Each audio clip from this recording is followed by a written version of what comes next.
안녕하세요, 여러분. 산에 가시면 참 다양한 나무를 볼 수 있죠.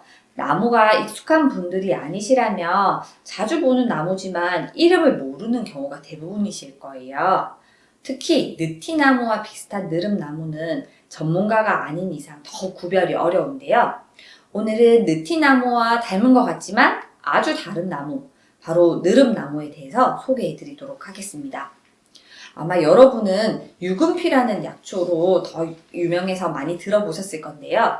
이 유금피가 바로 느릅나무 뿌리 껍질 약초라는 사실을 알고 계셨나요? 사실 저도 환자들에게 이 유금피 약재를 많이 처방하곤 하는데요.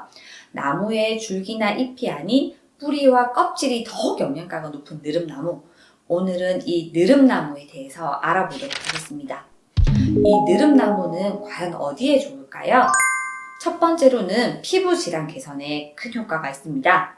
예로부터 한방에서는 느릅나무를 고름을 짜내는 약재로 활용했습니다.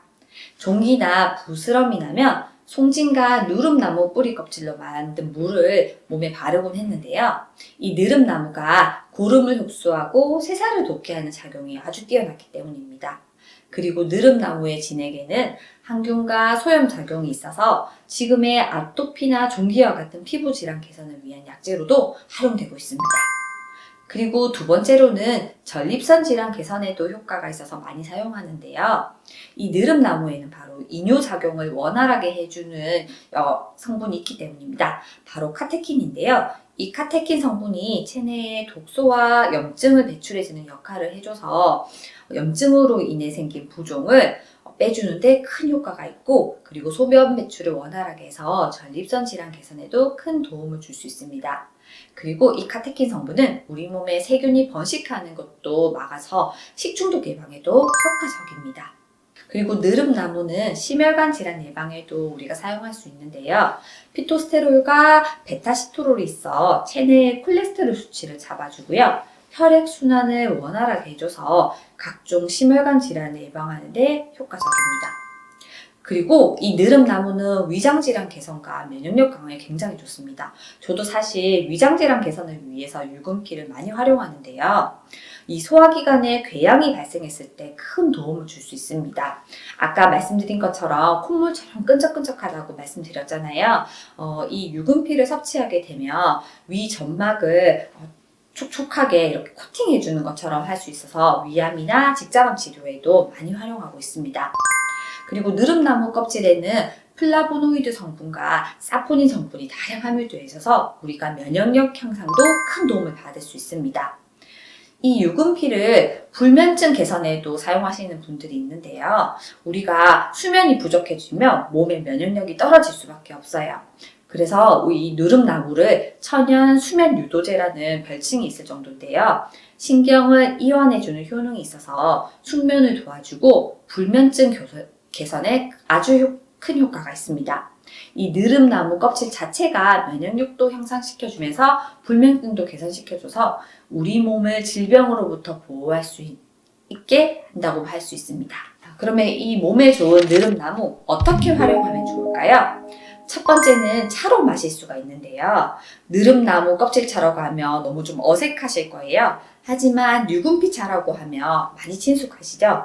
이 유금피차는 느릅나무 껍질 30g과 물 2리터를 넣고 강한 불에서 10분, 약한 불에서 30분 정도 끓여줍니다. 이때 칡뿌리도 한 10g 정도 추가해 주시면 보다 유익하게 우리가 유금피차를 즐길 수가 있습니다. 이 끓인 유금피차는 상하기가 쉽기 때문에 냉장 보관해서 조금씩 드시면 좋은데요. 아무리 좀 따뜻하게 마신다 해도 느릅나무 자체가 찬 식품이기 때문에 하루에 3잔 이상 드시는 것은 권장하지 않습니다. 그리고 이 유금피를 떡과 국수에도 활용할 수가 있는데요. 이 느릅나무 뿌리 껍질을 율무가루와 3대2 비율로 섞어서 반죽해서 시루떡이나 국수로 만들어 먹을 수 있어요. 아까 소화기관에 좋다고 했잖아요. 느릅나무가 이 소화기관의 궤양을 개선시키는 데 도움을 줘서 이 소화기관이 건강하지 않으신 분도 그 떡과 국수로 섭취하실 수가 있습니다. 그러면 이 느릅나무는 어떤 부작용이 있는지 말씀드려야 될 것 같아요. 아까 얘기했듯이 느릅나무는 찬성질의 식품이에요. 그래서 평소에 자주 체하거나 몸이 차가우신 분들은 과도한 섭취를 피하시는 걸 추천드립니다. 그리고 느릅나무가 아까 점성이 강하다고 말씀드렸죠.